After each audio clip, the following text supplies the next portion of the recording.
சற்று முன் வெளியான முக்கிய பரபரப்பான உங்களுக்கான தகவல்கள். காற்றழுத்த தாழ்வு பகுதி உருவானது.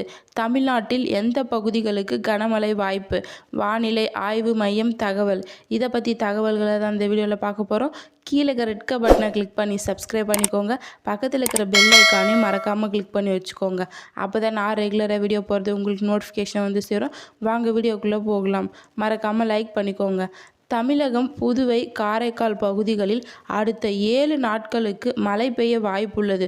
குறிப்பாக நீலகிரி மற்றும் கோயம்புத்தூர் மாவட்ட மலைப்பகுதிகளில் கனமழை பெய்யக்கூடும் என்று வானிலை ஆய்வு மையம் தெரிவித்துள்ளது. இதை குறித்து ஒரிசா கடலோர பகுதிகளுக்கு அப்பால் வடமேற்கு வங்கக்கடல் பகுதிகளில் காற்றழுத்த தாழ்வு பகுதி உருவாகியுள்ளது.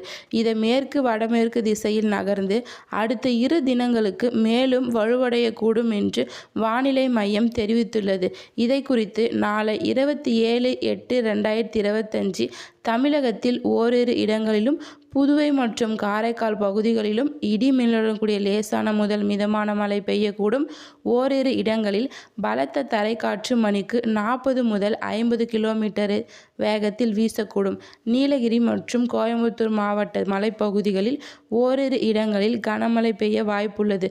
28 மற்றும் 29ஆம் தேதிகளில் தமிழகத்தில் ஓரிரு இடங்களிலும் புதுவை மற்றும் காரைக்கால் பகுதிகளிலும் இடி மின்னலுடன் கூடிய லேசான முதல் மிதமான மழை பெய்யக்கூடும். நீலகிரி மற்றும் கோயம்புத்தூர் மாவட்டத்தின் மலைப்பகுதிகளில் ஓரிரு இடங்களில் கனமழை பெய்ய வாய்ப்புள்ளது. மற்றும் 30ஆம் தேதி மற்றும் 31 மற்றும் 1/9/2025 தமிழகத்தில் ஓரிரு இடங்களிலும் புதுவை மற்றும் காரைக்கால் பகுதிகளிலும் லேசான முதல் மிதமான மழை பெய்யக்கூடும். சென்னையை பொறுத்தவரை வானம் ஓரளவு மேகமூட்டத்துடன் காணப்படும். நகரின் ஒரு சில பகுதிகள் இடி மின்னலுடன் கூடிய லேசான அல்லது மிதமான மழை பெய்ய வாய்ப்புள்ளது. அதிகபட்ச வெப்பநிலை 35 to 36 டிகிரி செல்சியஸும் குறைஞ்சபட்ச வெப்பநிலை 27 டிகிரி செல்சியஸை ஒட்டியிருக்கும் என்று வானிலை ஆய்வு மையம் தெரிவித்துள்ளது. நன்றி, வணக்கம்.